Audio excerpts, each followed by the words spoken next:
தமிழகத்தின் அகழ்வாய்விடங்கள். ஃபஸ்ட்டு நம்ம பார்க்க போகிற இடம் வந்து எதுனா கொர்க்கை.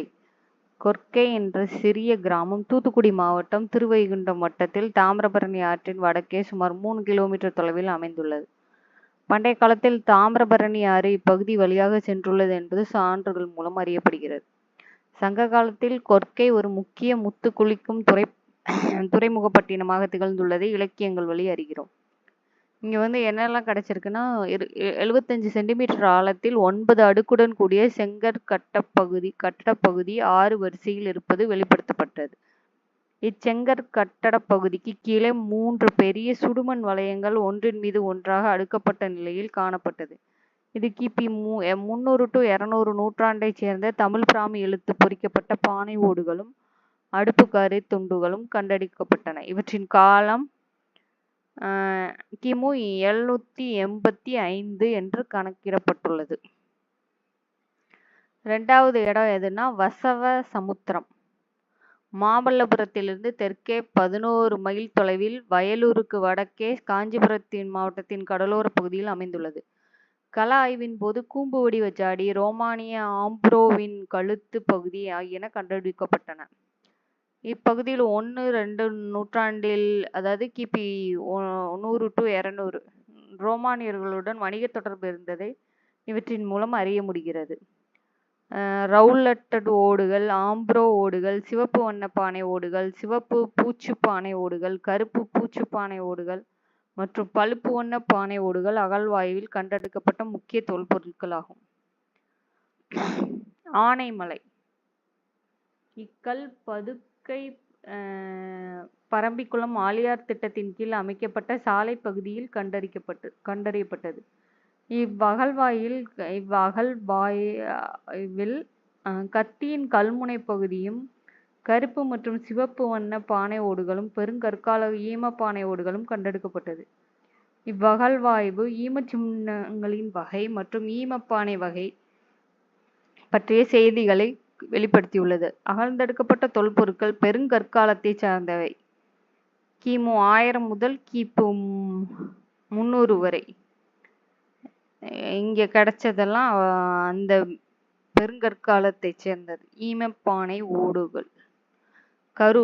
கரூர் வந்து திருச்சி நகரத்திலிருந்து 70 கிலோமீட்டர் தொலைவில் அமைந்துள்ளது. இது ஒரு முக்கிய வாணிப மையமாக திகழ்ந்ததற்கான ஆதாரங்கள் வெளிக்கொண்டுள்ளது. அகழ்வாய்வில் செங்கற்களால் பாவப்பட்ட தரை பகுதியும் வடிகாலுடன் கூடிய அமைப்பும் ஒன்று இருப்பது வெளிப்படுத்தப்பட்டது. தமிழ் பிராமி பொறிக்கப்பட்ட கிபி 100ஆம் நூற்றாண்டைச் சேர்ந்த பானை ஓடுகள், ரோமானிய ஆம்ப்ரோ மத்திய கடல் பகுதியைச் சேர்ந்த ரவுலட் பானை ஓடுகள், ரோமானிய காசு ஆகியவை கண்டெடுக்கப்பட்ட குறிப்பிடத்தக்க தொல்பொருட்கள் ஆகும். அடுத்து பார்க்கறது பனையகுளம்.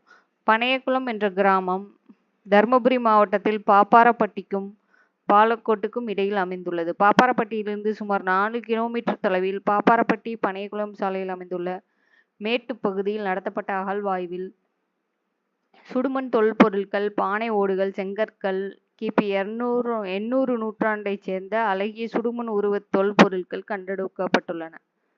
பனையகுளம் பகுதியில் கிபி 300 to 1300 நூற்றாண்டைச் சேர்ந்த மக்கள் வாழ்ந்துள்ளனர் என்பதை அகழ்வாய்வில் கண்டெடுக்கப்பட்ட தொல்பொருட்கள் காட்டுகின்றன.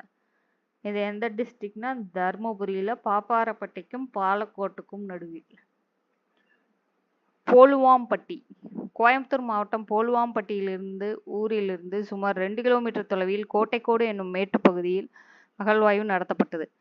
50 வண்ணக் கற்களால் ஆன பெரிய சிறிய மணிகளும் சுடுமண் காதணிகளும் கிடைக்கப்பட்டுள்ளன. இங்கு இரும்பு பொருட்கள், சங்கு வளையல்கள், சுடுமண் கிண்ணங்கள், மூடிகள், சுடுமண் முத்திரைகள் புதைக்குழியிலிருந்து கண்டெடுக்கப்பட்டன. சுடுமண் முத்திரையில் மூவேந்தர்களின் சின்னங்களான மீன், உட்கார்ந்த நிலையில் புலி மற்றும் வில் அம்பு பொறிக்கப்பட்டுள்ளது. விளிம்பு பகுதியில் பொறிக்கப்பட்டுள்ள வட்ட எழுத்துக்கள் கிபி 700ஆம் நூற்றாண்டைச் சேர்ந்ததாக கருதப்படுகிறது. போலுவாம்பட்டி கோயம்புத்தூர்ல. கோவலன் பொட்டல் மதுரை மாடக்குளத்தில் உள்ளடங்கிய சிறு கிராமமான பழங்காநத்தத்தில் அமைந்துள்ளது. இப்பகுதியில்தான் தமிழ் காவியமான சிலப்பதிகாரத்தின் நாயகனான கோவலன் கொல்லப்பட்டதால் இப்பகுதி கோவலன் பொட்டல் எனப்படுகிறது. பெரிய புதுமக்கள் தாளிகள் 3 கண்டறியப்பட்டன. மேலும் சதுர செப்புக்காசு ஒன்று 45 சென்டிமீட்டர் ஆழத்தில் கண்டுபிடிக்கப்பட்டது. காசின் ஒரு புறம் மீன் உருவம் பொறிக்கப்பட்டது குறிப்பிடத்தக்கது. கோவலன் போர்ட்டல்னா மதுரை. கங்கை கொண்ட சோழபுரம். கங்கை கொண்ட சோழபுரம் பெரம்பலூர் மாவட்டம் ஜெயங்கொண்டம் வட்டத்தில் அமைந்துள்ளது. சோழர்களின் 2ஆம் தலைநகரமாக சுமார் 250 ஆண்டுகள் சிறப்புற்று விளங்கியது. இந்நகரம் 2 மதிச்சுவர்களை அரணாக கொண்டு விளங்கியிருந்தது. மாளிகை மேட்டுப்பகுதியில் நடத்தப்பட்ட அகழ்வாய்வில் சுட்ட செங்கற்களால் கட்டப்பட்ட மாளிகையின் மதிச்சுவர்கள் இருப்பது கண்டறியப்பட்டது. செங்கற்களின் பருமன் 1.1 சென்டிமீட்டர் ஆகும். அடித்தளத்தில் கருங்கற்தூண்கள் 2 மீட்டர் இடைவெளியில் நடப்பட்டிருந்தது. குவார்ட்ஸ் மணிகள், தந்தப் பொருட்கள், சங்கு வளையல்கள், கூரை ஓடுகள் மற்றும் சீன பானை ஓடுகள் அகழ்வாய்வில் சேகரிக்கப்பட்டன. இச்சீன பானை ஓடுகள் கிபி 11 to 12ஆம் நூற்றாண்டைச் சேர்ந்த மாட்சியமை பெற்ற சோழ பேரரசர்கள் சீன நாட்டுடன் கொண்டிருந்த வணிக தொடர்பை எடுத்து எம்புகின்றன. கண்ணனூர் கிபி 13ஆம் நூற்றாண்டில் கொய்சாலிய மன்னர்களின் தலைநகரமாக கண்ணனூர் திகழ்ந்திருந்தது. தற்பொழுது சமயபுரம் என்று அழைக்கப்படும் இவ்வூர் திருச்சி மாவட்டத்தில் அமைந்துள்ளது. கண்ணனூருக்கு தண்ணி கொண்டு வரப்பட்ட பழைய கால்வாய் பகுதியை கண்டறியும் பொருட்டு அகழ்வாய்வு நடத்தப்பட்டது. அகழ்வாய்வில் சிவப்பு வண்ண பானை ஓடுகள், சீன பானை ஓடுகள், சுடுமண் மணிகள், கண்ணாடி வளையல்கள், அதிக அளவில் இரும்பு ஆணிகள் மற்றும் மத்திய காலத்தைச் சேர்ந்த கூரை ஓடுகள் கண்டெடுக்கப்பட்டன. ஆய்வில் வெளிப்படுத்தப்பட்ட கட்டடப் பகுதி மற்றும் கால்வாய் பகுதி கிபி 13-14ஆம் நூற்றாண்டைச் சேர்ந்ததாக கணக்கிடப்பட்டுள்ளது. பழையாறை மத்திய கால சோழர்களின் 2ஆம் தலைநகரமாக பழையாறை. பொன்னியின் செல்வன்ல கூட வரும் இந்த வார்த்தை பழையாறை. இவ்வூர் கும்பகோணத்திலிருந்து சுமார் 7 கிலோமீட்டர் தொலைவில் உள்ளது. நந்தன்மேடு என்னும் பகுதியில் பெருங்கற்கால தாழிகள் கண்டெடுக்கப்பட்டன.